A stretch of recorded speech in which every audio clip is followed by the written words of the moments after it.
Hello everyone and welcome back to another video of mine. This time I am back with Song of a Crimson Nile. Y'all, I actually forgot about the update.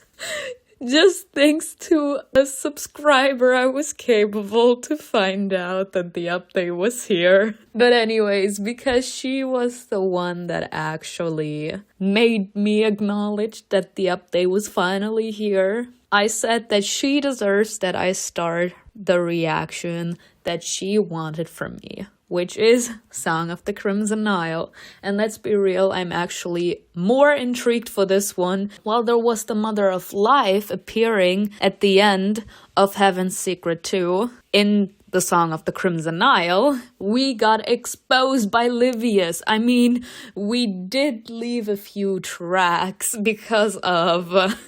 okay, that was my fault because I played so he recognized our scent. But anyway, what can I do? It happened. So now I'm intrigued to know what's gonna happen. Song of the Crimson Nile, Season 2, Episode 1. The royal hounds are on the trail. Let the hunt begin. Oh god. Yeah, we did.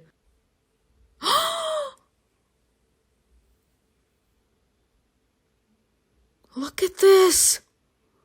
This is the first time where I'm gonna put this in the video. That art was gorgeous! Warning, this episode contains description of cruelty, violence, and torture. Don't worry, I've seen a lot worse TV shows. Episode 1, Smoke and Fire. Oh, great. So we're gonna be burned at the stake like the witch. So sorry. I'm petrified, y'all. I'm actually petrified. What is gonna happen with our friend? Is she gonna tell him that we are a dark magician or not? I would say it depends on the points, maybe. A dark magician, Eva. Am I right? Livia's handsome face twisted into a frown as Eva took a cautious step back. The Shishmu they've been hunting for is you. You asked me to cover for you, and I did. You didn't even think about the possible consequences I'd face. Did you? Oh, wow. Maybe this is the reason why the Epistate dislikes me. We are often together, and he can see that. Is that what you consider being a good friend? Oh, wow. I mean, I understand where he's coming from. He feels used, and he's like, they are actually hunting Sheshmu.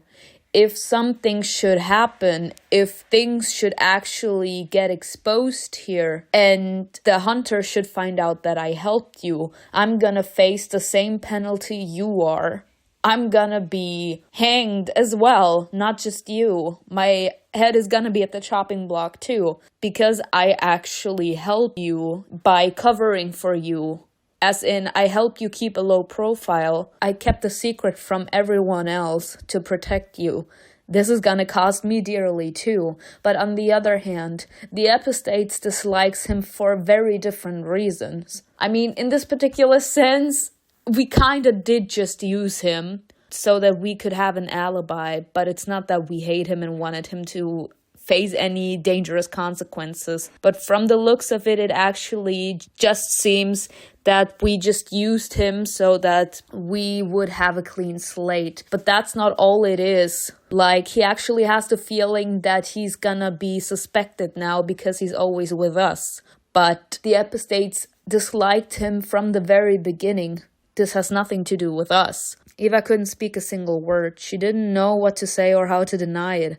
What was the point anyway? Livia's tone was so confident, as if he knew for sure. It wouldn't have been surprising if he really did. Her secret had long been not much of a secret after all. Path of honesty! Oh god! Eva tried to imagine how she'd feel if she really was innocent. How would she react if someone threw such a serious accusation in her face? Oh god, I can't. Y'all, just goodbye. She tried to trick them and run away at the first opportunity. To be quite honest, y'all, depending on the situation, I would feel so terrified. I would feel so much anxiety that I wouldn't be capable to speak at all. As in, I would be petrified. No word would be capable to escape my mouth. Or I would actually try to calm myself by taking deep breaths in, just to calm my nerves, and then I would try to be some sort of diplomat. How would you feel if someone would accuse you with any reason? Why don't we take this to the epistates? Let's see who he would believe first. The person he hates or the person that he likes? The person he has a thing for? Let's see which one he's gonna kill first, huh? Okay, you guys, like, I'm gonna be serious. In situations like these, I would actually just try to reason with him. I would be admitting it, but because of the fact that we are being hunted and targeted for literally no reason, I would also make known that we have powers that we will use against him. In a certain sense, it is threatening him, but let's be real, y'all. You were born a Sheshmu. You did nothing wrong. All of that dark power that you possess, you only use it to go into one specific direction, which is helping people. Helping remaining family members get the closure that they seek from the person that has died. We're not doing anything bad with our powers. I don't know what Aemon in general has witnessed that he is so against Sheshmu, but we did nothing wrong. And the plague, just because one Sheshmu is bad does not mean that it's all of them. But to be quite honest, it was like that in my school too. One person did something wrong. He didn't want to admit that it was him or that it was her. No one, because it was the cool girl or the cool guy that would have done all that bullshit. They feared the cool girl or the cool guy. And so everyone got punished because the teachers were like, well, if you're also gonna act like a dog with your tail between your legs, not being capable to own up to your mistakes, and the people around you being bystanders and seeing this injustice happen, or just in general this bullshit happen, well, then you are all gonna be punished. And that's what's gonna happen here. Let's be honest with yourselves. Would you actually say, yeah, come on, tell them the truth and let me be hanged? Like, I would use all the cards there because no one wants to die. So I would be telling the truth, but I would also say, don't you dare tell him the truth. Because I'm sorry, I don't want to die just because I'm a Sheshmu. Like, what is this bullshit? While the people in higher positions have the capability of a Sheshmu and they actually can work on their skills, while the people that don't have much say in the world get a penalty for being born with their powers. So honestly, I would be completely against that. I would actually react like this. I would be like, yes, I am a Sheshmu, but I would also let him know, don't you dare tell anyone. She crossed her arms over her chest, hiding her trembling fingers, and scoffed. Is this your idea of a good morning joke? Do you think I don't have enough to deal with today? Livius opened his mouth as if he was about to reply, but then stopped. He looked confused at first and outraged. Are you trying to blame me? Do you think you can fool me by playing dumb? After all you've been doing to prove to me how smart you are. Livius didn't raise his voice, didn't make any sudden gestures, and didn't try to attract attention. At least he didn't seem angry enough to grab her by the scruff of her neck and drag her to the epistates. I would have dragged him to the epistates. Like, you be coming at me with too much sass and attitude, let me put on my bitch face, like I am a bitch in disguise. I can be very nice, very calm, very collected. Don't test me. Like, my bitchy side is just one push away. Why don't we talk inside? Will you stop lying? What do you want from me? Livius took a step closer, staring hard into her eyes, and whispered, Eva, don't push me. Think about who you're talking to. Are you sure you want to give me that attitude? I know I'm right. Don't even bother trying to deny it. I should have guessed it sooner. You've left around more than enough evidence. Eva's fingertips were numb with fear. She'd never seen Livius like that, and it scared her.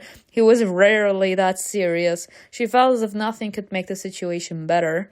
Not even the intangible mutual sympathy that had blossomed between them. Their relationship had been a fun and interesting game. But the game was over. Oh no. What am I supposed to do, Livius? The question could be applied to everything that happened to her recently. Her dearest friend died. Her roommate was arrested for being a thief and practicing dark magic. So I was right. She was arrested. And the epistates was still breathing down her neck. Whatever else the epistates did to her neck was best kept for herself. What was she supposed to do about all that? Eva pulled herself together and added, "What do you want from me? Will you take me to Eamon to make me confess or explain myself? Or will you ask me for something in return for his silence?" "If I wanted to ruin you, I would have already exposed you." That. I feel like Livius is also kind of a diplomat. It's like, I have power over you in a certain sense, because as soon as Eamon does know about Eva being a Sheshmu, then there will be no mercy. I did say that Eamon's route is gonna be the most tragic one. Because it seems that he got insanely fueled by hatred for Sheshmu ever since he was little. So the hatred he has for Sheshmu runs very deep. So no matter how much love he should feel for someone, as soon as he finds out they're a Sheshmu, he's not gonna hesitate to decapitate them. So this is very serious. And I feel even though he feels that we just used him and didn't really care about him as a person or about his feelings or what could happen to him if he should be caught or if there should be discovered that he was an accomplice, he seems to truly be fond of us. So if he truly would have wanted us dead, he wouldn't even have waited to let people know. I think he wants something else. "I was waiting for you. I thought I'd stop by, but you weren't alone. When the episodes walked into your house, I was scared. I thought he came to arrest you." "He cares." Livia suddenly looked down. He seemed lost in thought for a moment. Then he smirked. "He knows." "You was in there for quite a while, and yet no shouting, no cursing, no arguments. I heard nothing but silence. I didn't know you two were capable of talking for so long without having a fight." "Talking. But I assume that's what you were doing." Livy's starting to notice that there's something going on between you and Eamon. He is hurt. No. Oh, right, I played. So he's not really in the friend category because I played. He's in the, I would say, in the in-between, you know. This is the kind of moment where I would have to say he's like, in this particular moment, a friend with benefit, because I try to pick nicer options, as in friendship options, but I did go for the romantic choices too, so this is friends with benefits now, even though there is no sex involved. He's not accusing me of anything, but he's wondering what Eamon was doing with me alone for so long. Invisible God, you'd better kill me on the spot. No, bitch, you better make you get two men. Must have a much better relationship than what it seems like to everyone else. He came to see me for a reason. I don't owe anything to Livius, and there's nothing between us. Oh, really? You think that? Then why is he hurt? Why is he hurt knowing that you could possibly have feelings for each other? There is something there. But why do I feel so bad about this? I care about him. There's no point in denying it. But what is going on between me and C? Oh, he's fed to the supreme epistates. It cannot be easily explained or described. If Remal finds out about this, I'm done for. Nah, it's fine. Eva pressed her lips together. She couldn't just admit to everything right away. And the sun was beating down on them, making that conversation feel even longer. Just admit it. I know you're scared. I feel really annoyed thinking that you have been using me. See? But this doesn't mean that I will immediately run to the hunters. Do you seriously think I'd do that to you after everything that happened? Livia's frown and Eva's heart nearly leaped out of her chest with relief. She was so happy and grateful that she wanted to throw herself around his neck, but she knew it was not the right time for that. You're on good terms. Livius wouldn't even consider reporting you. I love Livius. So what happens now? Her feeling of numbness began to fade away. Maybe they could work something out. If Livius wasn't planning on accusing her publicly, Maybe he was going to blackmail her? Blackmail. Still feeling a little tipsy because of the wine she drank, Eva thought about something she definitely shouldn't have been thinking about. And yet for a moment, she imagined what that blackmail could have been. But Livius would never ask for something like that. She felt a wave of shame and embarrassment wash over her. Really? Why are you asking me? Do you think your fate is in my hands now? In a certain sense, is it not? You're not saying it out loud because you don't want to sound like the bad guy. But that's exactly how it is. So are you admitting it? She had to answer. Orion rushed out of the house. He jumped up to Eva, almost knocking her off her feet, and then sat down next to her. Orion, what do you want? Eva didn't recognize her own voice, strangled by anxiety. Jesus. But her pet being there calmed her down a little. The dog sniffed in the air, then pressed against Eva's leg. Orion was staring at Livius intensely. I don't have a dog, but from what I've heard, dogs have a specific sense of smell. So if someone isn't feeling well, it's like they have a feeling for that. They can sense it. Orion was staring at Livius intensely, as if trying to grasp his intentions toward his owner. This was his dog too, right? Yes, actually, this was mostly his dog, Eastman's. As soon as they changed the topic and Orion sensed a hint of compassion in Livia's voice, he immediately lost interest in him. Titian's voice suddenly came from the stables. Gather the scraps. We're leaving soon. Find Eva. Leaving soon to go where? He's fed. I need to find my roommate, or... Livia stepped closer to her and took her hands in his. Orion! There is no time to talk, but just tell me, is it true? I swear to you, I won't tell anyone. I just need to... Eva, didn't you hear me calling your name? Huh? The fear Eva must be in right now, to be quite honest. I feel the fear, the anxiety crawling up inside of her, making her completely grow cold from the inside. And all she can feel and hear is the sound of her heartbeat. Jesus! She's actually just hoping that the world could swallow her whole. I don't even know if this is a fun kind of thrill or not. She tried to smile, almost flinching at the sound of the hunter's voice. Only the previous day, Eva had seen him in dark clothes and with a dagger in his hand. We're leaving. The upstates told me to get you. We're going to the house of Anubis. Excuse me! Wasn't the House of Anubis the collector of souls in a certain sense? I think in episode 9, we got a vision of Anubis and we found out that Eastman is with him. So why does he want to take us there?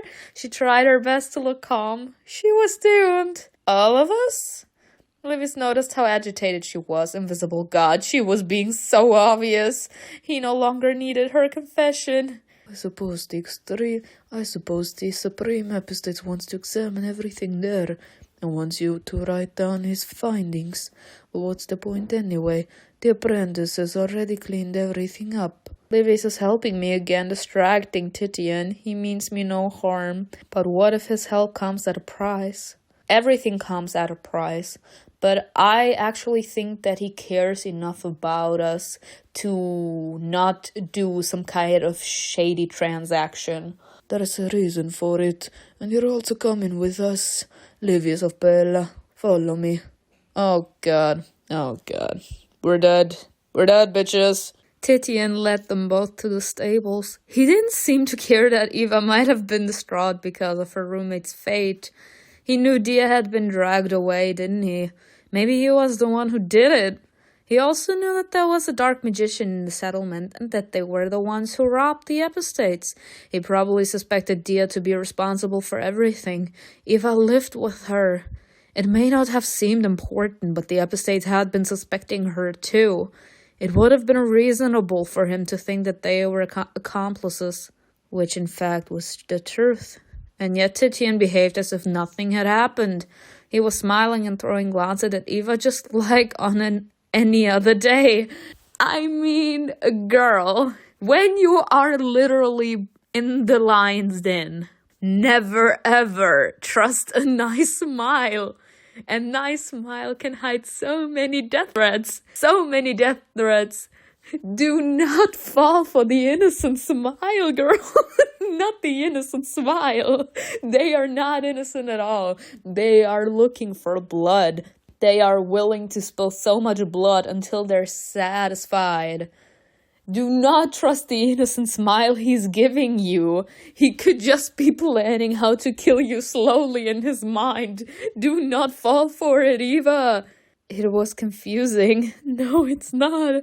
Eva could no longer talk to Livius, but I can just nod to him. He came to talk, not to cause me any issues, although I expected him to. He knows the truth anyway, even if I admit to it. That's not going to make things any worse. Eva turned toward him and looked intently at his profile. He was a good friend and deserved an honest answer. Livius noticed that Eva was looking at him. Help me! With capital letters! Save me! Okay, I'm gonna stop. She nodded her head meaningfully. I'm a Sheshmu. You caught me. I'm sorry that instead of being grateful for your help and kindness, I took advantage of it, putting you in danger. His gaze softened. He nodded back. Oh, Livius appreciates your trust and the fact that you decided to be honest. Thank you. He cares. If he would have wanted her dead, he would have used the first opportunity or chance he got, because that's what selfish people do, okay? But he's not selfish. He's actually a caring person. And we grew very fond of each other. So I doubt that he would have actually done anything to really hurt us.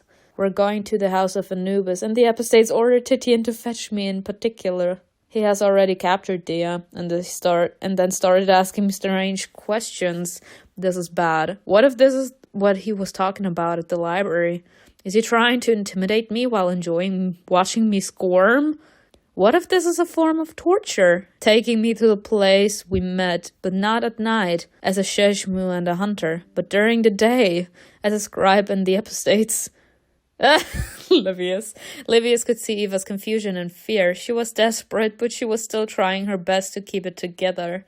He had gotten annoyed at her. He had accused her of using him and only thinking about her like all Sheshmu are known to do. But at the moment he realized that she didn't mean to hurt him. Maybe she never meant to hurt anyone. She was just doing what she needed to do in order to survive.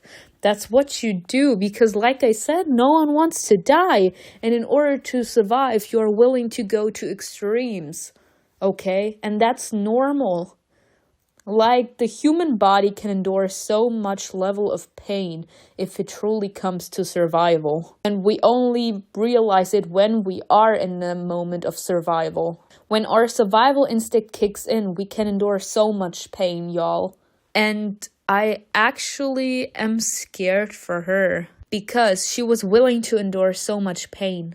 But right now, I feel like her mental pain takes the upper hand. Because right now, I don't think she's really that much scared about herself. Even though, yes, it is written that way, but I have the feeling that she's more like scared that Ramesses is gonna be at the fury of Remao. And for Remao in general to find out what happened. Dia probably has been executed or will be executed.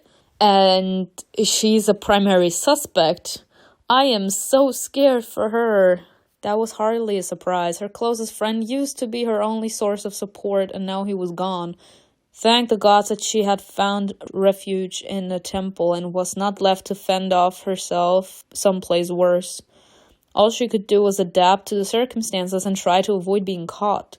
That was why she'd been acting so strange. Her snarky remarks, the endless bickering, and her attempts to compete with him. She wanted to be seen by Livius as his equal. Eva didn't like feeling inferior to those around her. Me, the sis. She loved beautiful things and ate from a clean and undamaged bowl. Livius knew her childhood had been difficult, so her desire to be educated and her love for cleanliness, order, and beauty deserved respect. Honestly, can we just applaud Eva for all the shit she's been through, and she's actually capable to hold her head high, even if it is just, in a certain sense, fake it till you make it. She's trying to cover her insecurities and her trauma by pretending that she's completely fine, by pretending that she is this confident bitch that can do whatever the hell she wants. She will never bow down to anyone. She has the respect, she has the strength, she needs to live by herself. She doesn't need anything nor anyone because she has lost so many people in her life. The only person that truly loved her was her father. The mother didn't care. And I think she also was molested as a child. So this woman has a lot of trauma inside of her. And because of the fact that she is so proud, she always refused to talk about it, which also means that she never actually took the time to accept what has happened and to find a way to move on from all that trauma. She kept on keeping all the pain that she was going through to herself, and that started to eat her up. After Ismen died, she couldn't keep it in anymore, and now it's like no matter where she turns or what she does, she will always be on edge, and the first person that touches her the wrong way is gonna unleash the whole package of emotion that she has been bearing inside of herself for so long. He understood the full picture now. Livius was surprised, but in some strange way, that discovery made Eva seem even more attractive to him. After all, oh God, I'm scared. But I have the feeling that this is gonna be like Heaven's Secret 2, where this is not really the the romantic choice. I'm gonna die. After all, he saw things differently. I'm gonna die, y'all. I'm gonna go to hell. I'm doing it just to be messy, y'all. I'm horrible. I hate myself. Olivius was walking behind her, his eyes tracing her silhouette. They never had a chance to talk properly. And clearly there was also something else going on. The sunlight was falling on her smooth, flexible back. His gaze fell on the barely visible fine hairs along the small dimples on her lower back. It was not easy to be Eva's friend. Even Livius, who was not usually interested in getting close to women, mostly because he was already overwhelmed by their attention, had to admit that. He didn't think anything of it at first. She was just a pretty woman who was assigned to his group. He teased her a little because it was fun, and then they started to get along so well that it all turned into something more. Ooh, something. Livius had a tendency not to call things by their proper name. It was easy to avoid any responsibility that way. I mean, technically he needs to take responsibility for his feelings in a certain sense, I get it. For a while he had something with Tiano. They just met. Why give a temporary infatuation any specific name? He didn't have the same relationship with Eva. Sure, Olivia's mind had wandered a couple of times when his gaze lingered on her agile body. Bitch! Are you saying that you had some sexy fantasy and we were incapable to see it? But as soon as he realized that he genuinely cared about her as a person, as a friend, he nipped those thoughts in the bud. Right. That's why he's fascinated by her now. That's why he keeps on being infatuated with us. Of course, I understand.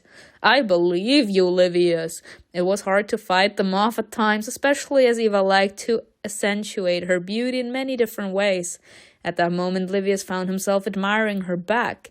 Just a few days before, he had found himself watching a beam of light sliding along her long tanned leg. He was well aware of the fact that he was not the only one looking at her. Even the one he least expected it from was paying attention to her. It was so ironic. Even when it came to that matter, he was finding himself to be in competition with the epistates. I started something I can't finish. Friendship truly didn't seem to be an option for them. Ooh, Livius felt angry with himself, denying the obvious. Was Eva his friend? Of course. And he knew how to treat her as such. But did he look at his other friends like that? Absolutely not. So was she a woman Livius could just spend a night of fun with? No, he couldn't do that to her because he cherished their friendship. And yet, what was he supposed to do about that strange affection he felt for her? He wasn't ready to get involved in something like that, but he struggled to stifle the urge to touch her again. She was a Sheshmu. Livius had evidence of that, and that was worrying him. Regressiva, or lousy scribe, as Titian says. She doesn't care about her own life, and she'll take me down with her. But now I don't think that he minds. That's the problem now. Because of the fact that he is so infatuated with her, I feel like he wouldn't care at this point because of how much affection he has for her. I don't think he would mind if she would take him down with him. This is like the kind of love where you are, in a certain sense, a prisoner of your own desires, of your own love. Livy should have been scared of her, or angry. He should have turned her in the moment he realized the truth, but his initial reaction was fear for her. He saw how the hunters had destroyed that place. What if she got seriously hurt? He liked her. He liked her a lot, not only as a friend, and not only as a beautiful woman. He liked her enough to forgive her for practicing dark magic. His dear Eva was not as predictable as he had thought after all. She was secretive, independent, and clever. Livius let out a worried sigh. Why did he have to find it all so charming? Because it's the dangerous fruit! It's literally the dangerous fruit, y'all. This is not even a joke anymore. Humans are attracted to the forbidden fruit. We all love and want what we can't have. And as soon as that happens and we realize it, we get actually seriously obsessed with that person we can't have. And our desire and the lust we feel in general wins the battle over our reasoning, and we can't stop but feel even more infatuated with that person. It's a fact. I'm sorry to say the obvious. It's a fact. We want what we can't have. No, he couldn't be friends with her. It would have been torture. Oh God, son. Given the current circumstances, Livius doesn't know what to do with his feelings. I feel so bad. I shouldn't have taken this action. Suddenly, Livius heard her voice. Titian, have you captured the thief? My roommate is missing. What happened to Dia? The episodes made it clear to me that she was captured. What for? And what will happen next? Titian looked at her sternly over his shoulder. It doesn't concern you. And don't even think about asking someone else. He's fed. I can't get anything out of him. Amen. The Supreme Epistate stood near the carryouts, waiting patiently. If she didn't die back then on their way, if she didn't die on her way to meeting him, then she died now. Her soul literally left her body. Eva immediately averted her eyes, blushing. Why should she be the only one feeling ashamed if he was drawn to her too? But Eamon didn't seem embarrassed. He looked confident and calm as always. Only Eva was feeling flustered. It wasn't an everyday occurrence to find herself in his lap. Livius noticed a change in her expression and how she exchanged glances with the epistates. Why do I have to come too? You will write things down. Have you ever spoken to anyone outside our settlement? Eamon had suddenly changed the subject. Eva kept her composure. I guess I have. Agnia, for instance, and I had a fight once with some man at the market. Did you eat any food while in Thebes? No. Did something happen? The epistates looked at Titian, and the hunter hurried to speak to Caledon. The village overseer was holding a papyrus, and writing something down. Is this about the disease? Yes, a local woman got sick. She's the only one who used to help you, Livius. Short, dark hair. She's no longer here, but don't go inside her home. Livius. Eamon stepped into his chariot, clearly not wanting to waste any more time. Even Livius exchanged a meaningful glance. Tiano got sick! Oh, shit! I didn't realize that we were talking about her. Tiano got sick. Does that mean she's going to... Yes. Well... Oh, be nice. The hunters were waiting for Eva and Livius to get in the chariot. Eva climbed in obediently, ignoring Eamon's steely gaze. What you want, bitch? People in our settlement are starting to get sick. I mean, we literally have put ourselves in the lion's den. It was bound to happen sooner or later. This is like the coronavirus. Can't escape it. She was tormented by questions. Where and how did Tino get sick? Was it contagious? Did Remao know about what happened to Dia? Did he play any role in all of this? Eva hadn't talked to Ramesses in a little while. He had returned at dawn, looking sad and tired, and long before the hunters returned from their patrol. Maybe he was still sleeping, blissfully unaware of what had happened to their friend. As soon as Eva thought about it, she turned her head and she saw Ramesses, Remao. The two brothers were watching as Eva left for Thebes with the hunters. There was something strange, something sinister about their impassive expression. They were standing in the shadow of Remao's house, and they seemed to have stopped their conversation to watch her. They were awake, which meant that the news about Dia must have reached them both. They didn't look very upset. Eva could see a hint of concern in Ramesses' eyes. But Remao's face was expressionless. Remao is cold-hearted, y'all! Cold-hearted! He wasn't showing the faintest shadow of sadness. He's involved in this, I'm sure.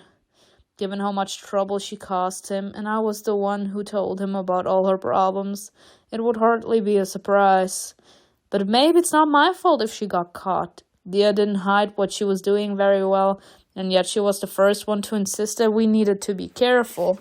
I mean, after Eastman died, she didn't really care about anything anymore. She didn't care about dying. She just wanted to see him. Eva decided that once she was done with her work in Thebes, she was going to find her mentor and voice her concerns about their safety.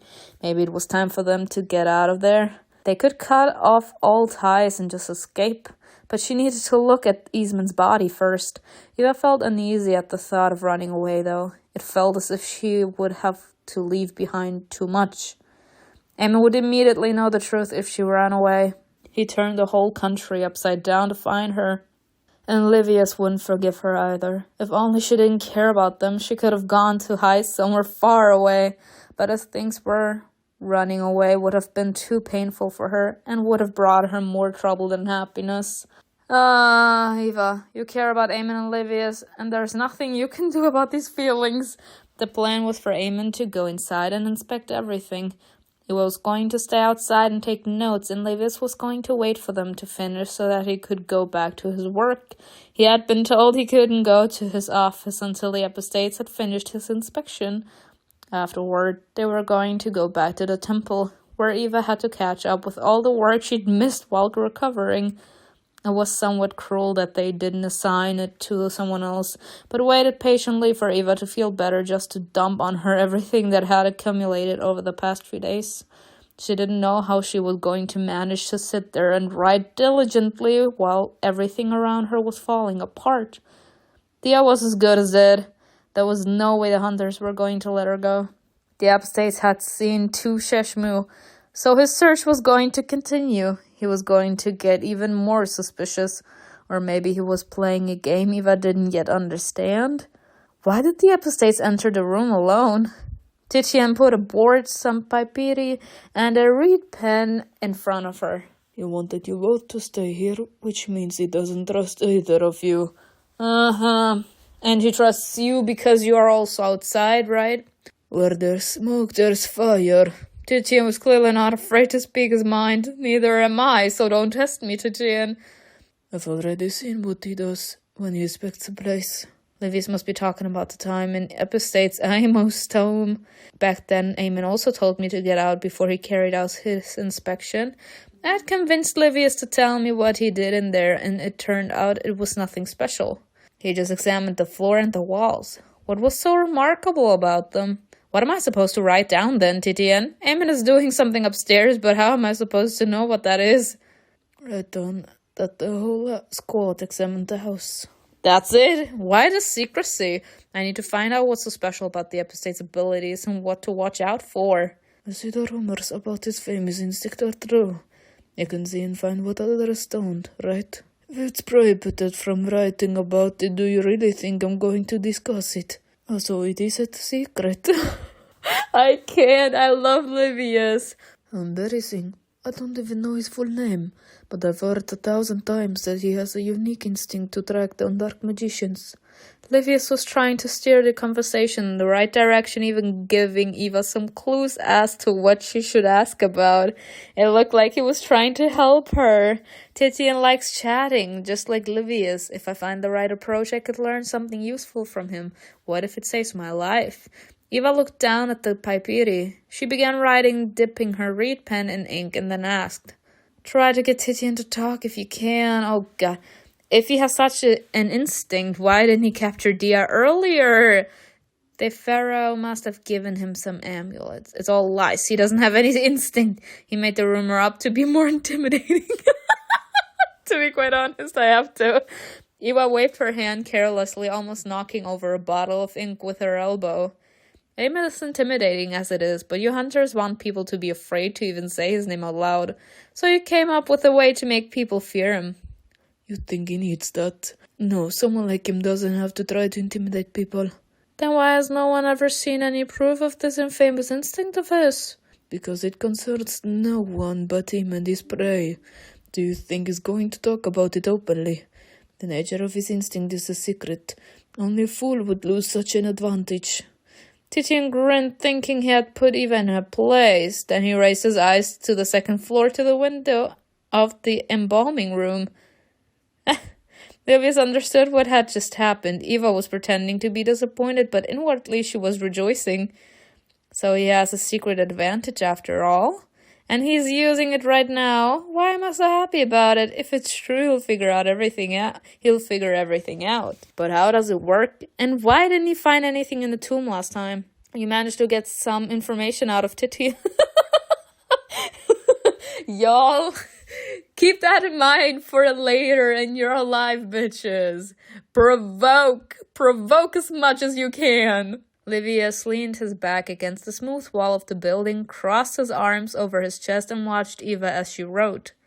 He was rather horrified. That's what she called hieroglyphs. If all scribes who kept records were like Eva, a third of all Egyptian history would have never survived to posterity, as no one would have been able to read it. Oh, be nice. I'm doing my best. At the very least, the episodes deserved respect for the patience with which he was trying to get Eva to learn how to write. Although the reason for his persistence were unclear, Livius would have long given up. Yeah, Aemon is very patient with us. Livius, on the other hand, is not patient at all. Noticing the look on his face, Eva turned away. My writing is terrible, so what? You don't know whether I'm better at drawing. That's why Remao took me in. I painted his flower pots. Oh, drawing is a good distraction from sad thoughts, but the source of my troubles remain.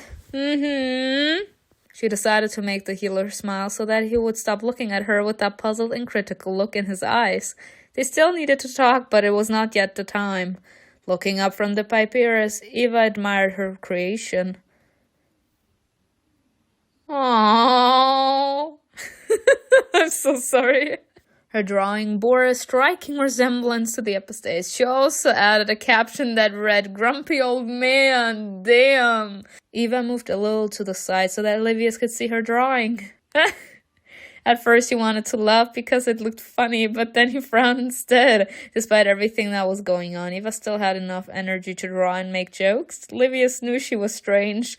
While Titian and Livius were talking, Eva only listened, lost in thought. Her fingers were moving by themselves, tracing out the lines. What is she doing? Oh, I can't. It's so cute. There was something missing in her drawing of Aemon, however, a very important detail. Oh my god, I can't. She's so in love with him. She drew herself next to him without even thinking about it and added, his favorite scribe. She is so cute.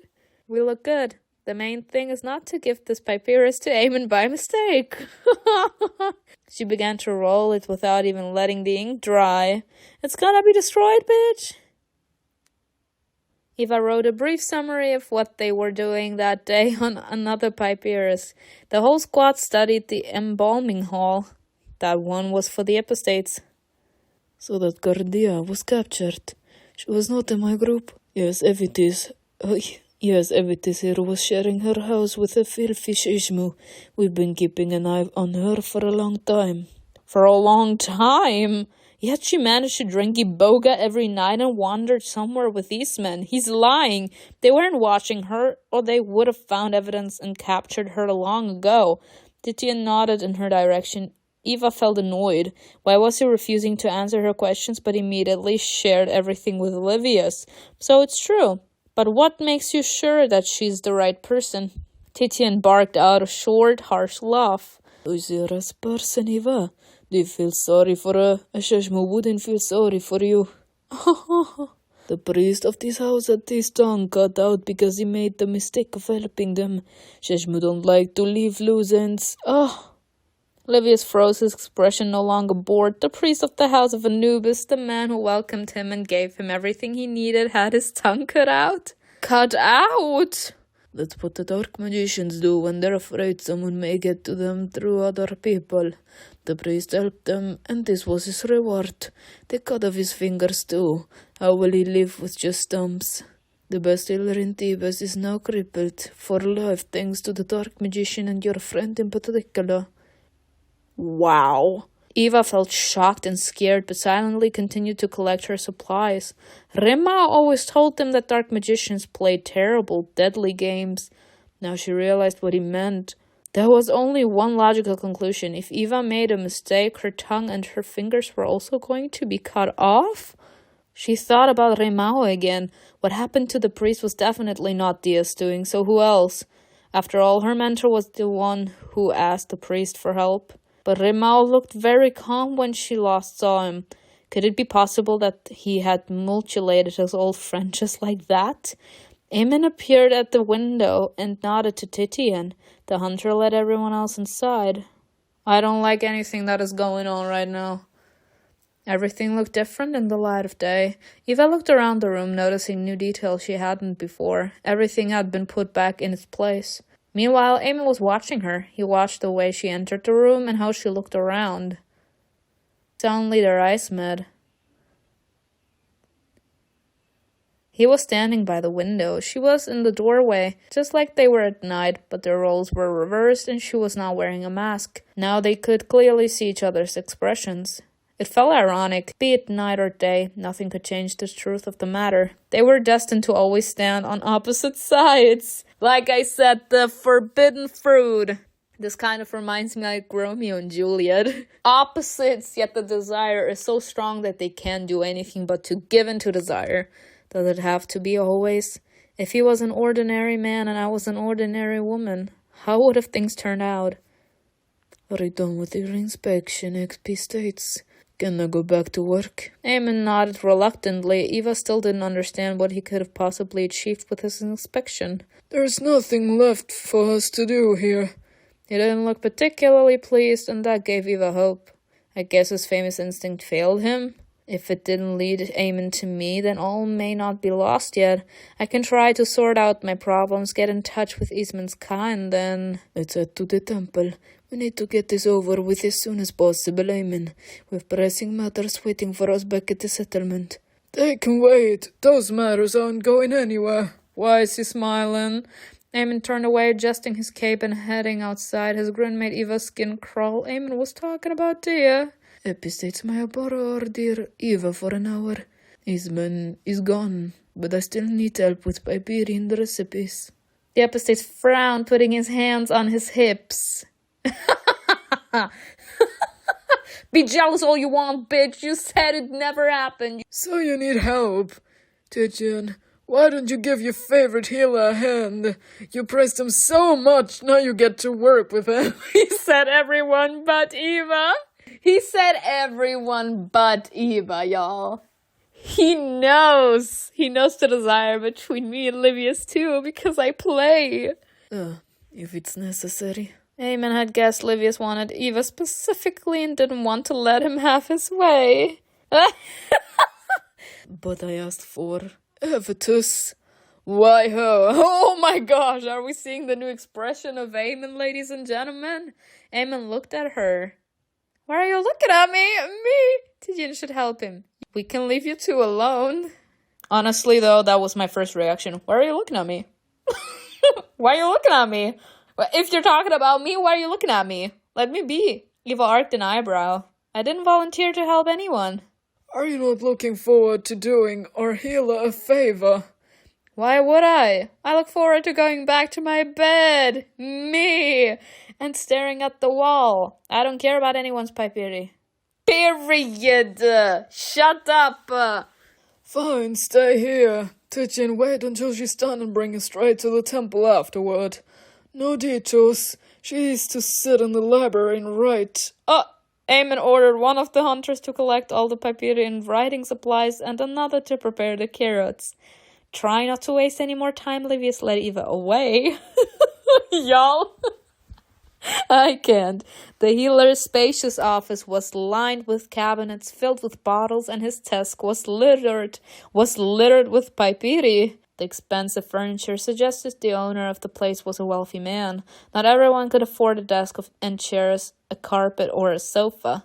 Or all of that at the same time. Livius looked healthy and well-dressed. He was rich, ate well, and didn't have to work under the scorching sun until his hands bled. But despite all of that, he was never one to boast about his own wealth, even if he could afford to buy a bronze water jug. And yet he wanted me to pay for the perfume oil. Ugh! He could have given it to me as a gift, but I guess he had to report to someone. Eva didn't miss a chance to reproach him. Livius, how many bottles of oil do you need to sell to buy such a desk? Your oil business must be going well. She gestured around the impeccable room filled with expensive furniture. You must have supplied oils to the pharaoh himself to buy such a carpet. Period. Do you think that's the only way one can earn a living? Oh, so you're just rich? Are you going somewhere with this? No, but last time you asked me to pay for the oil, so I thought you were struggling to make ends meet. Eva was speaking a little louder than usual. She didn't like Eamon's scrutinizing look earlier, so she wanted to talk about some unimportant matters in case someone was eavesdropping. Are you being serious? Yes, very serious. Eva raised her eyebrows meaningfully and tilted her head toward the door, trying to explain to Livius why she was doing that. Then she continued. I was just curious. I'm glad things are going well for you. I can't. Livius was amused. Eva was practically in the mouth of the snake, a pup, her life hanging by a thread, yet she was asking him about his oils. Why was she doing that?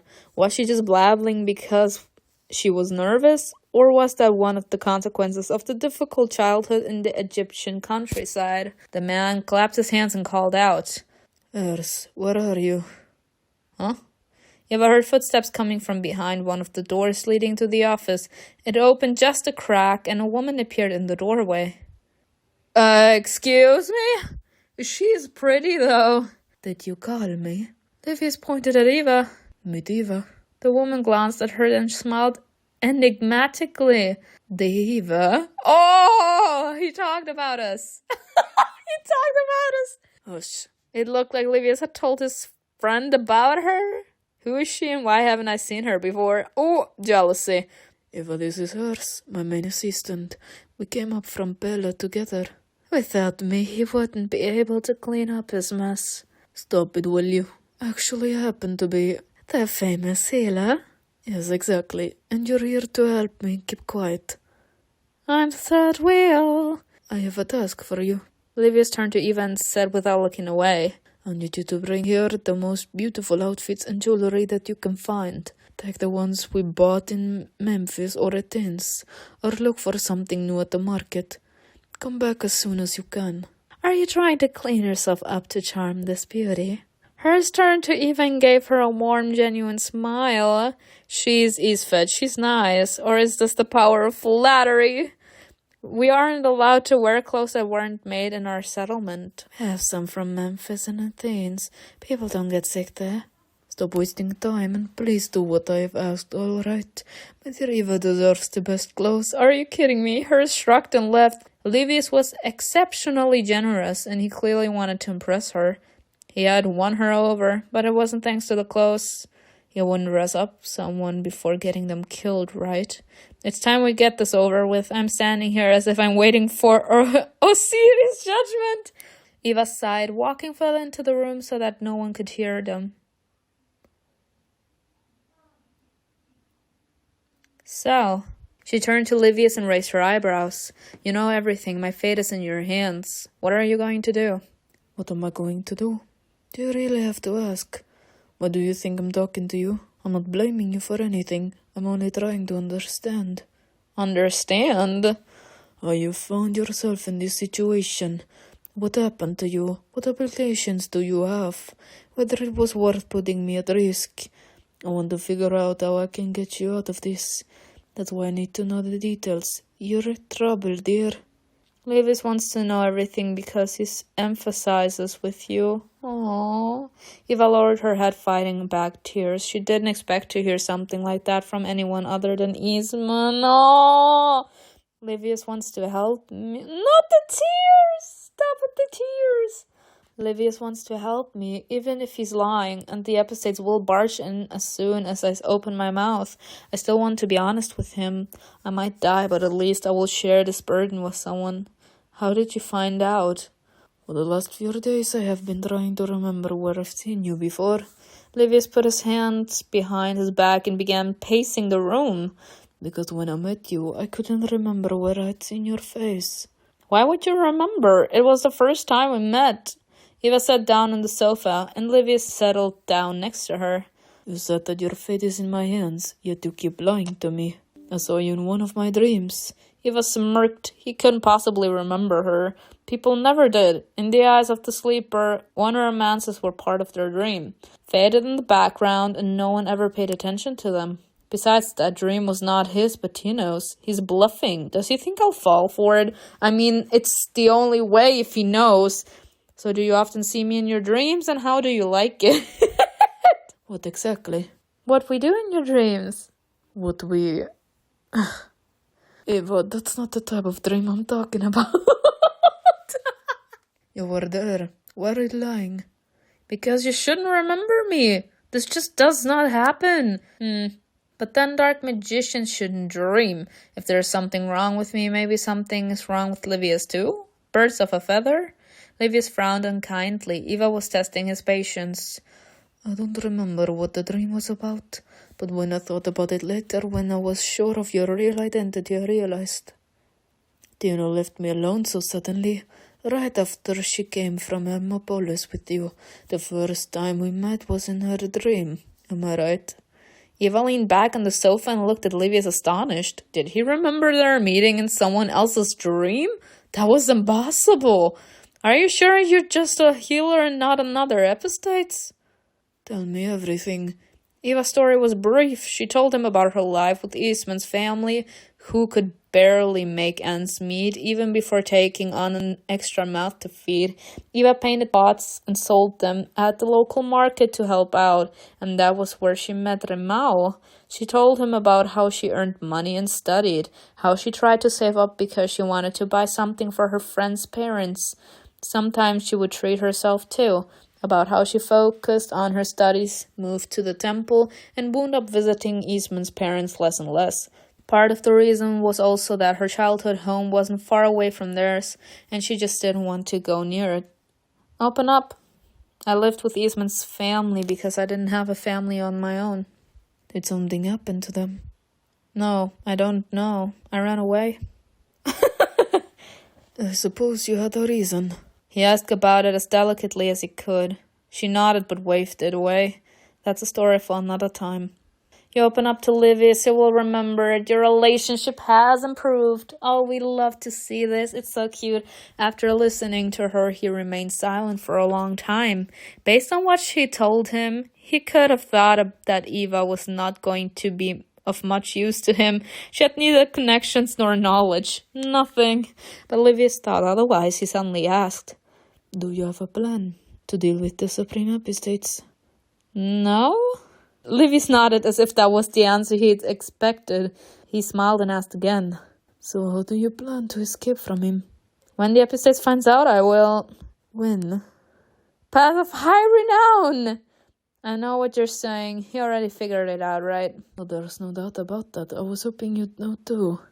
I don't think he knows absolutely everything. Otherwise, he would have behaved differently and what executed you right away? maybe not right away. Maybe he would have gotten closer first, found out what.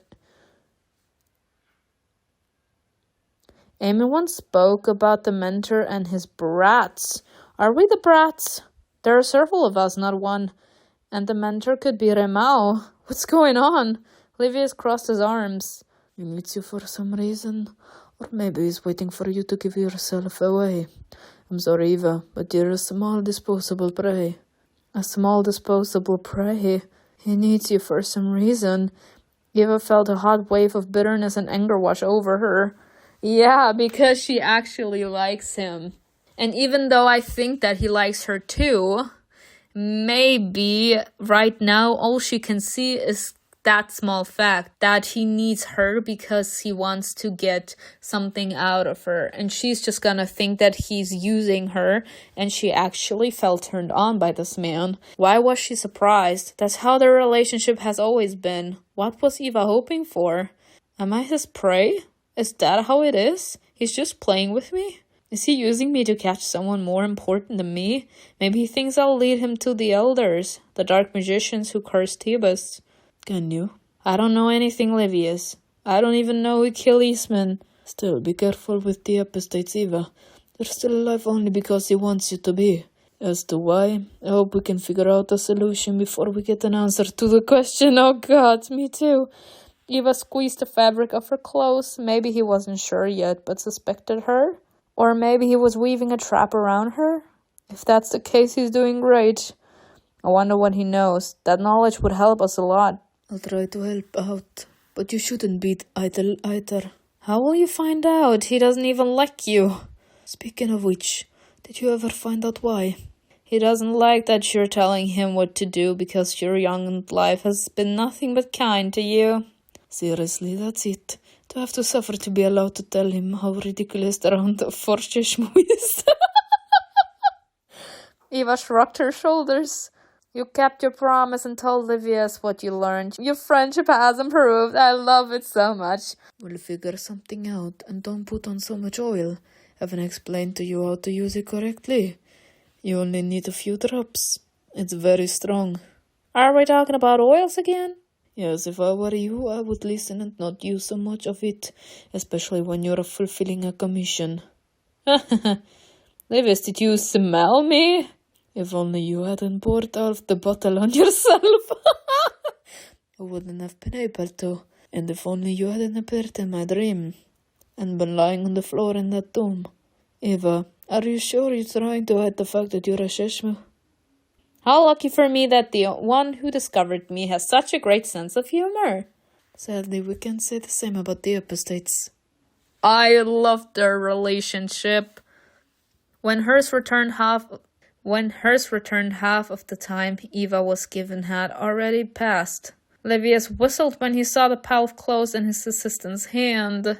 When I asked you to bring here the best outfits, I meant a couple, not every piece of fabric every woven in this world. Leave the room, Livius of Bella, or should I find something for you too? Eva watched him in amazement. How joyful was his tone of voice. No one could have imagined they were talking about blackmail and death only a few minutes earlier. Had there always been such a relaxed atmosphere around him, or was Eva just gradually losing the ability to be afraid? Hers will help you dress, Eva. Then you will be a testament to my generosity. As he turned to leave, a voice sounded from behind the door. Titian entered. Are you done with your task? Wait, are you changing your clothes? You'll kill me if he finds out. Oh, Hunter, let the woman dress up. Why not wait a moment longer in the name of beauty? Titian walked out of the room and Livius followed him. The Hunter is nice. No, it's not.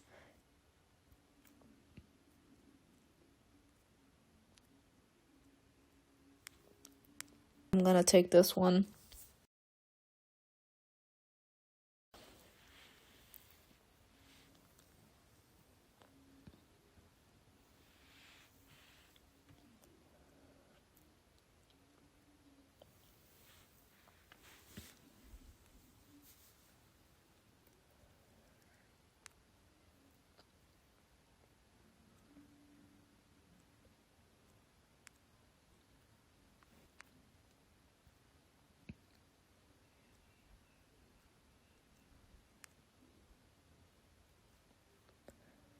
Eva looked in the mirror and didn't recognize herself. So that's how they dress in the capital?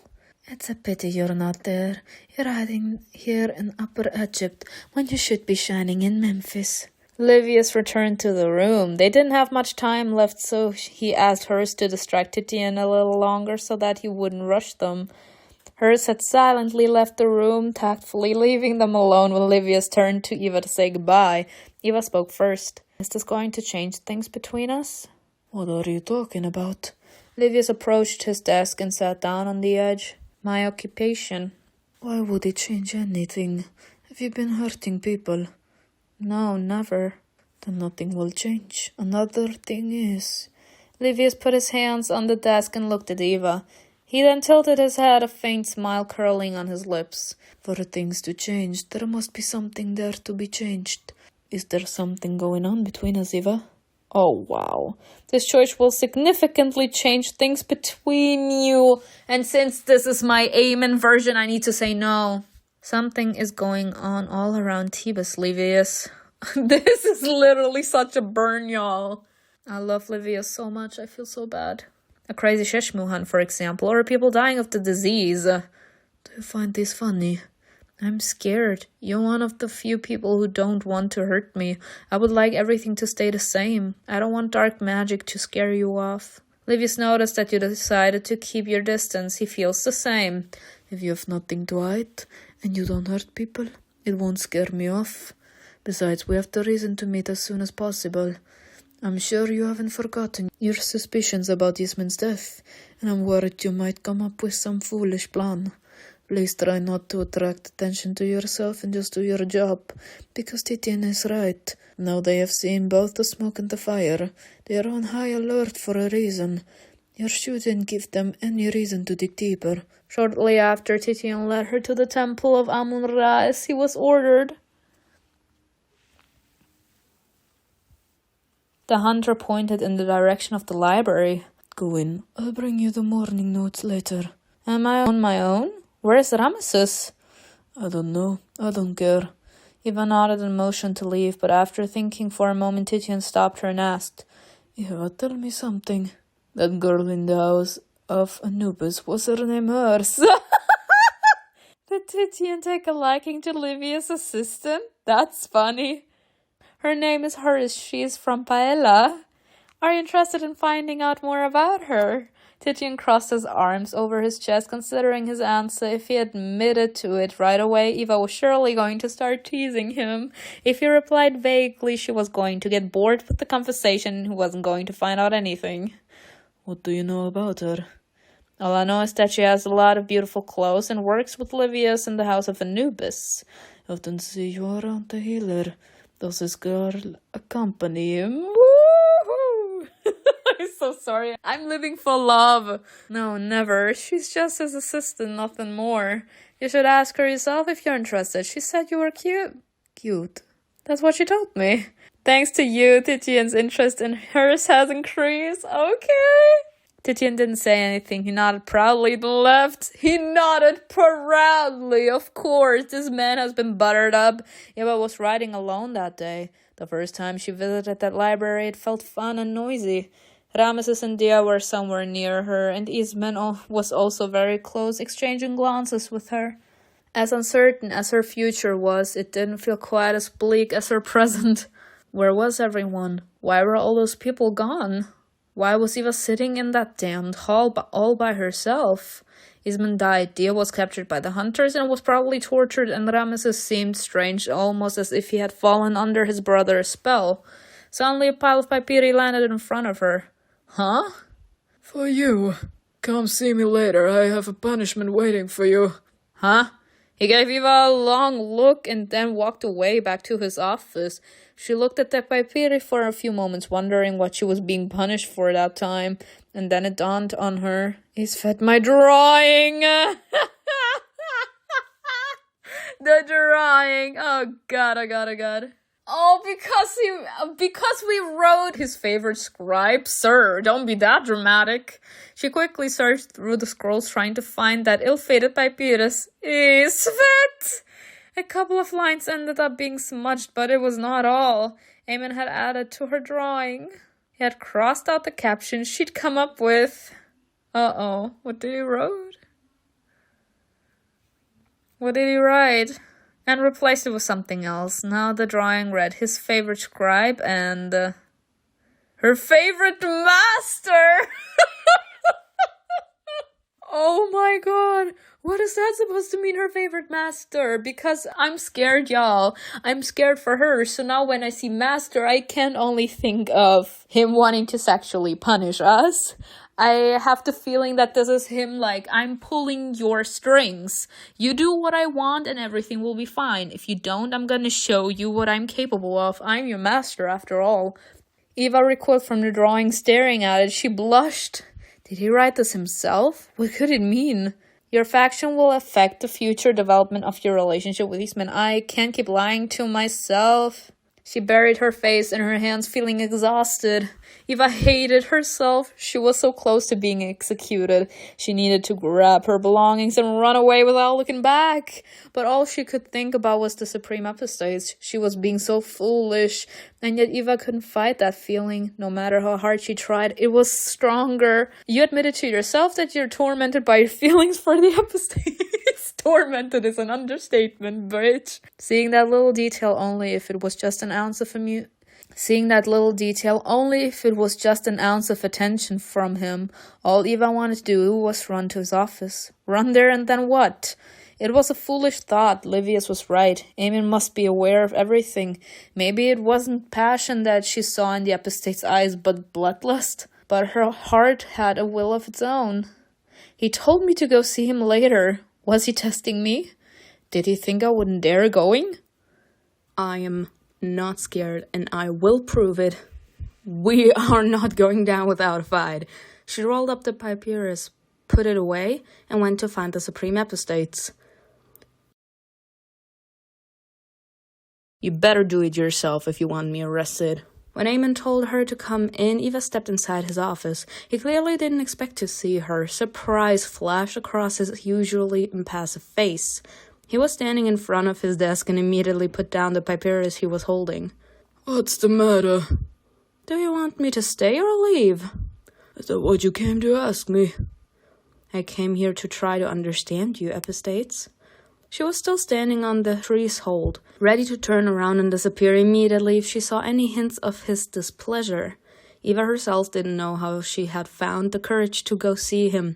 What if she was deluding herself? Maybe Livius was right and the Apostate was just messing with her head? Too easy with this. I just want to know if my feelings are mutual or if this is just a game for him. Stay. She closed the door behind her and stepped forward. Eva knew that her behavior was probably confusing him too. What dark magician would leap into a hunter's arms as eagerly as Eva did? The one that is ready to face all the consequences just to get what she wants. Those are the people that I respect, y'all. Because nothing in life comes without consequences. If you are actually willing to accept the consequences that your actions could bring with themselves, then you have all my blessings. You draw better than you're right. Oh, thank you. As she approached the apostates, she threw back her head and arched an eyebrow. But instead of gratitude, I get a punishment. Do you want me to thank you? I must have not explained myself clearly because I called you here to wash your mouth with soap, not express my gratitude. Eamon's fingers twitched as if he wanted to do something, touch Eva or step closer to her, but he managed to restrain himself. What happened that morning had made him worry about getting too close. He realized that he couldn't control himself and he had to keep her away. Well, sir, if you can't control your desire, then that's not my fault, but you can't just punish me because you feel like it. There is no reason for it. If he doesn't really know that we're a sheshmu, then there is no reason for him to punish us because he gave in to the kiss. He had decided to forbid himself from getting close to her unless it was absolutely necessary. He knew he shouldn't touch her. That could cause a lot of problems, and he didn't have time for that. Yet more often than not, he had ignored his own advice and made decisions that he knew were going to cause him harm. Right then, looking into her hypnotic blue eyes, Eamon had a fleeting thought that no rule could stop that. He wasn't going to be able to keep away. He didn't want to. Who asked your skunky ass to keep away from us? That was all your stupid decision, sir. The only thing I don't want is to end up in jail or hung or have my head chopped off. That's the only thing. Like, being dominant and everything, like, I'm all into that kinky kind of stuff, but do not kill me. Like, this is another kind of king. Like, showing control, like having this fight over which one has more control over the other one. This is the kind of flirting and teasing game that I'm all in for. I'm like this too, but this has nothing to do with being abusive and everything. Like, don't. I just want to know that I'm not gonna get killed by you. Eva was twisting her fingers anxiously. He could see that she was confused. There were 1,000 reasons for her to be. Half of them were Eamon's fault, and he knew that perfectly well. He could no longer stand the sight of it and took her hands in his. Epistates? Are you nervous, Eva? Then why did you come? Aww. Because she wants to. She can't help it. She wants to be close to your sorry ass. You are literally putting up all of these boundaries for no reason.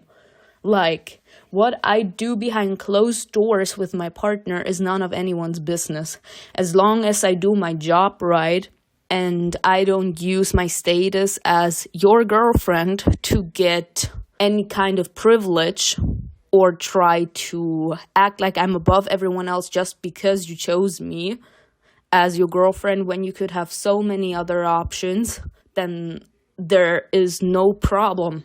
I have the feeling that he's afraid of losing control. Maybe he lost control in the past and that cost him someone that he truly cared about. Or maybe someone he truly cared about did the same. And doing exactly that, caving in, as in giving into his emotions, cost him dearly. So he doesn't want the same thing happening to him, so he behaves like this. I don't know why. Because I can't stop thinking of your scent? Because I can't sleep or eat? And because I can't run away either? Don't worry, I'm not going to do anything. The Epistates looked at her small hand. He wanted to press his lips to her delicate fingers and kiss every one of her pretty nails. Eva took a timid step toward him. Nothing at all? Were you hoping for something different? Eamon froze. He was letting her be the one taking the initiative so that Eva could show him what she wanted and why she was really there. The Epistates relaxed his fingers to let go of her hand, but Eva didn't let him do that. Explain to me, Epistates. What? Without taking her eyes off him, she took another step, closing the distance between them. Eva let go of his hand. Then she moved her fingers to his shoulder. Eamon led her without moving away. As she ran her finger over his naked skin, so pale and so soft the Epistates couldn't hold back any longer, and slowly, almost weightlessly, put his hand on her waist. What are you doing, Eva? Why are you trying to get us in trouble? Am I the only one doing this? Do you think I can't see the way you look at me? She felt his hand pressing against her more confidently, tracing her curves. Let everything go to the duat. Nothing mattered to her at that moment. Eva stood on tiptoe. She was ready to do anything just to press herself against him, but Eamon didn't let her do that. All that self-control. We need a hammer. We need a hammer, a ram, just to break through that wall, for God's sake. Like, who can actually deal with all of this restraint? He caught her chin in time, looking down at her. His question was nothing but a whisper, his breath brushing her lips. Do you want to be mine? Yes. I actually think I need to sing it, y'all, because apparently these characters don't understand. Eva closed her eyes, enjoying even that drop of elusive intimacy. What if I do? What would that mean? You know perfectly well what that means. It's all fun and games to you. You never think seriously about anything. So I will do the thinking for both of us, and I will put a stop to this. And who's going to be more disappointed about it? Me or you? Eamon didn't say anything. Eva's face was so close that he could have kissed her if he wanted to. And he really wanted to. He wanted it so bad. I'm doing this for your own good. You don't know what I can be like. What if I want to find out? You can't be alone forever, sir. Sooner or later, someone will break down those walls, and it seems that Eva is capable to do exactly that. She challenges you, she teases you, she's flirting with you, she's mysterious, she's laid back, she's confident, but on the other side, she can also be very fragile, sad, innocent, and that's what intrigues him so much, that she's capable to switch between these personalities, because that shows how much she's been through, and that pulls him in. So, sir, sooner or later you won't be capable to resist. Let's make a deal. Next time we're alone, you tell me what you want, and I'll do whatever you ask me for. Eamon pulled away gently, watching her reaction. Think about this seriously, Neferred. You and Eamon have made a deal. He will be waiting for your visit.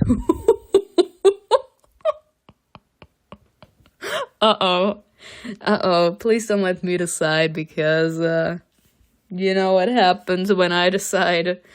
As the sun started getting low on the horizon, the squad returned to the settlement. Uh-oh. There was a putrid smell in the dimly lit room. Dampness, blood, dirt, and sweat. When Eamon entered, he fought the urge to spit on the floor in disgust and leave immediately, but the guest who had been waiting for him there patiently all day wouldn't have appreciated it. As she waited for the episode, she was subjected to various methods of torture. Yeah, Dia. They had strangled her, beat her, broke some of her fingers, and ripped off some fingernails? What the hell? She was drowsy with pain and fear. That morning when she was dragged out by her hair, Dia was still under the influence of Iboga. What the hell? What the hell? Are we seeing this? What is wrong with these people? Just knowing that she was a dark magician, they did that to her. And our little Livius is actually trying to explain to us that Eamon knows that we are a dark magician and he hasn't made someone drag us out in the middle of the night. Are you kidding me? When she heard slow, heavy footsteps behind her, she weakly lifted her head. The Supreme Epistates appeared in front of her. He was looking down at her intently. Are you enjoying your stay? If I would spit in your face, Eamon, I would. The woman recoiled. Horror and relief washed over her. The hunters told her that their torture was just a warm-up before what the Epistates had in store for her. She shuddered to think what he would do to her, but at the same time she was looking forward to her suffering coming to an end.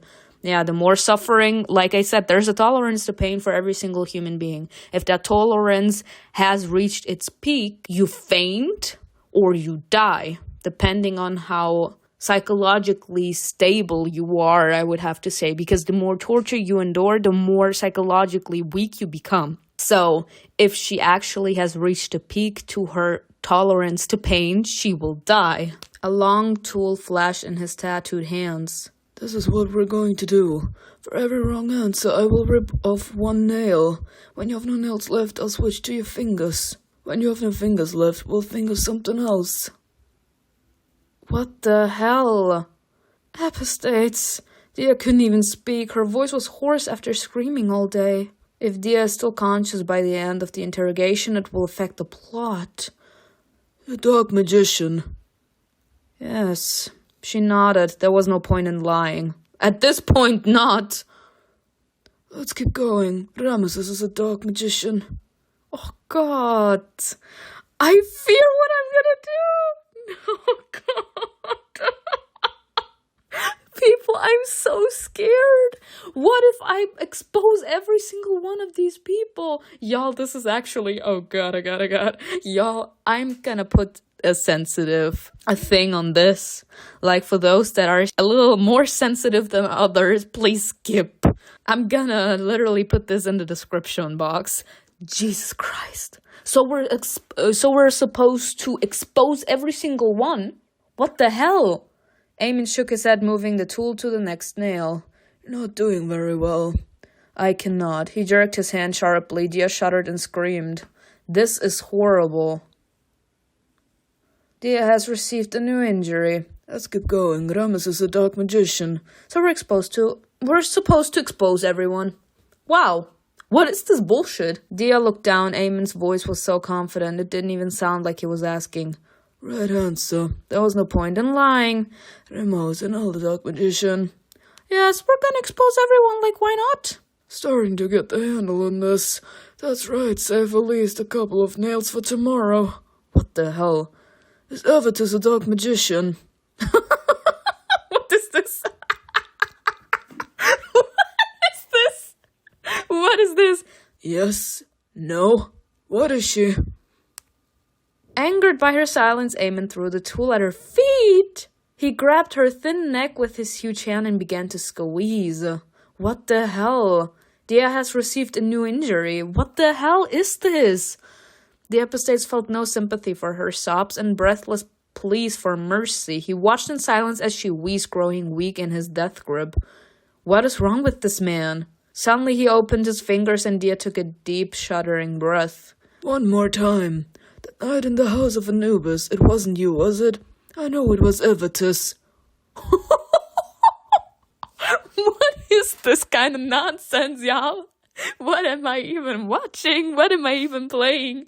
How can you be so sure?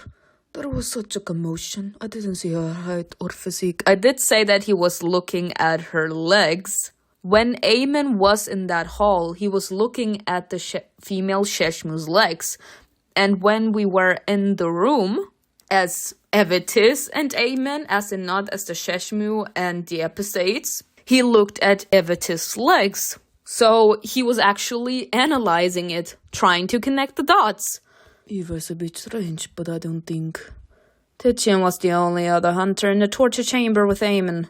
You even thought you could smell her, but all I could smell was that horrible stench. It was her!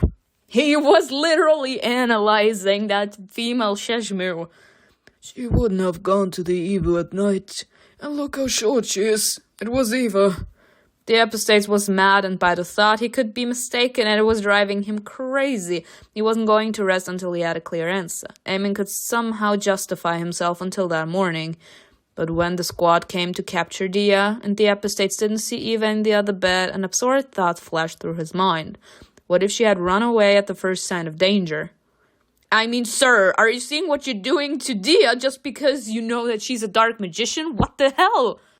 Honestly, this is disgusting. Maybe that's also the small warning, because he thought that Eva is a dark magician, but he didn't have any proof. So he was like, you don't know what I can be like, as in, you don't know what I could do to your kind. That's what he was trying to say. This is horrible, y'all. Honestly, I don't even know what to say right now. Like, I'm not surprised. We knew that Eamon had a very hot-headed nature.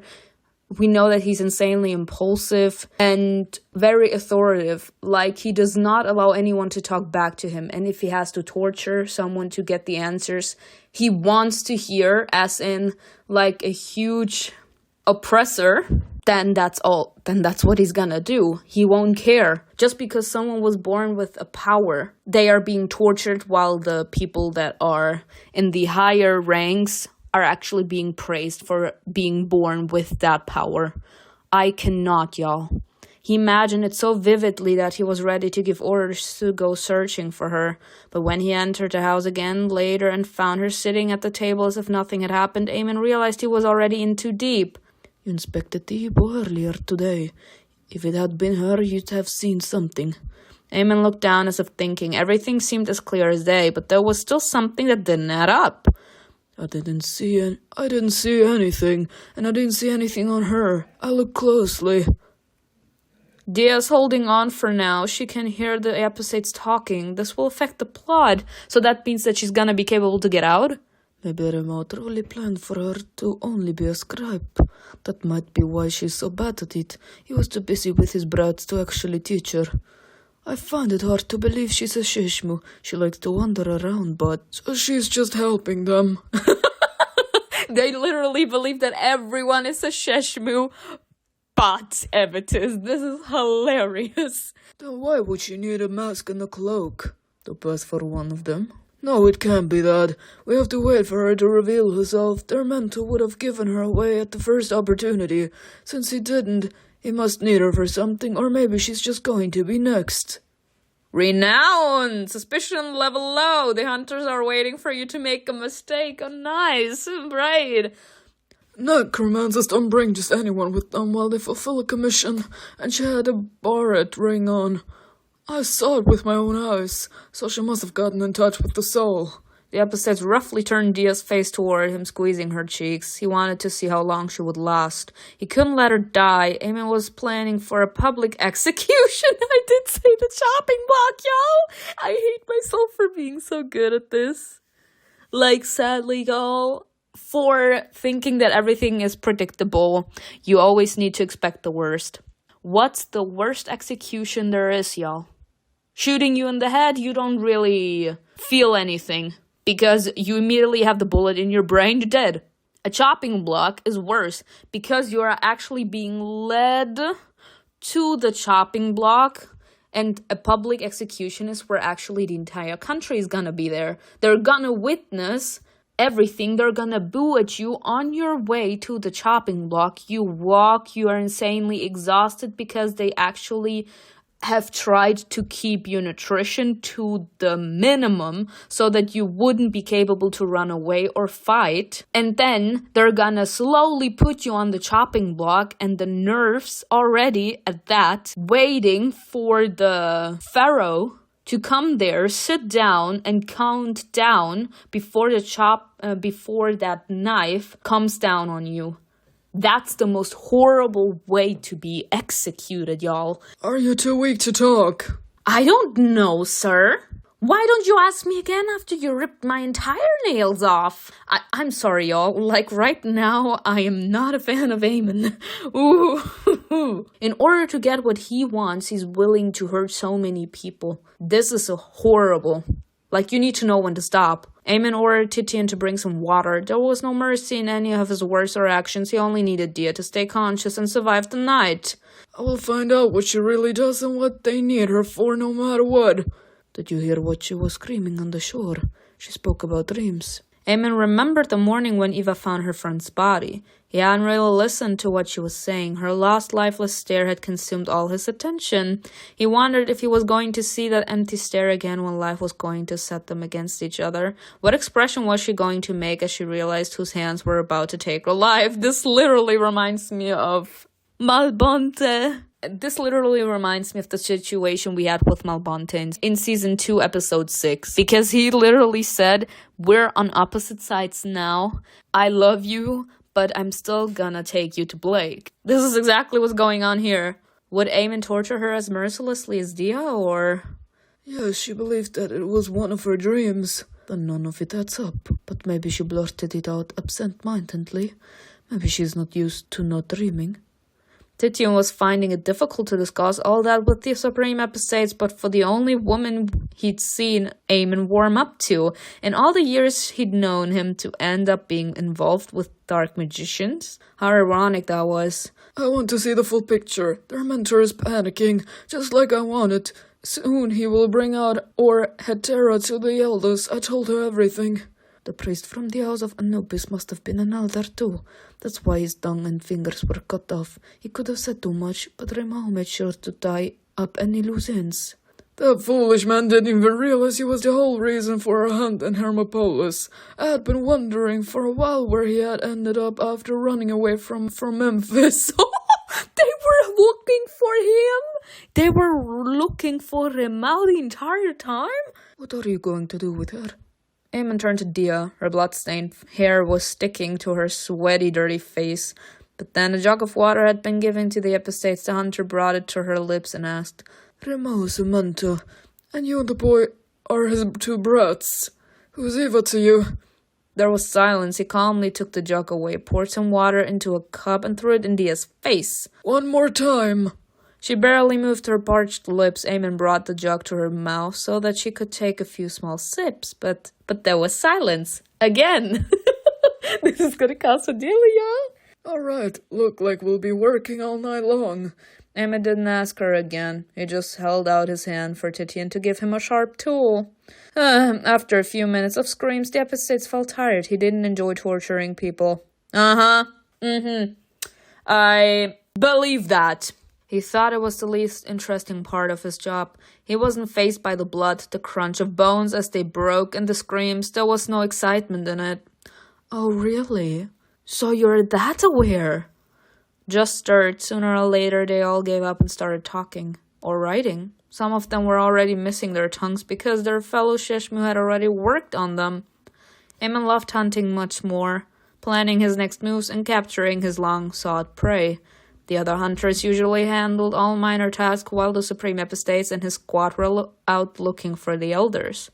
Everything else was just routine. Wiping the blood from Dia's face, Aemon repeated. What the hell?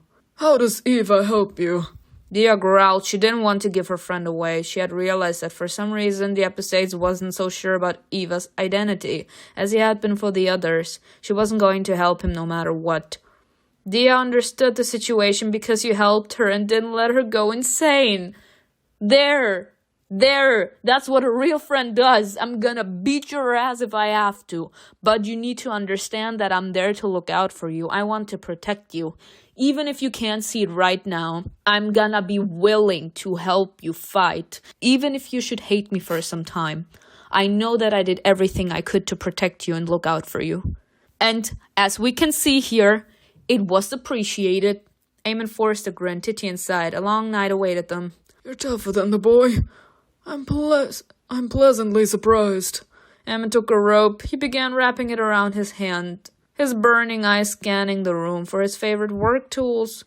But I know how to get people talking. Wow. I am actually just shocked to see to what lengths Aemon is willing to go in order to get what he wants. And to be quite honest with you, I knew that he was willing to go to extremes to get what he wants, but knowing it and actually seeing it is a whole nother thing. I'm actually shocked, y'all. I actually feel a little intimidated by Aemon. I'm not that smitten by him, truth be told. But anyways, I hope you enjoyed this episode. Tell me in the comments below what you think was best, and I will see you in another video. Bye.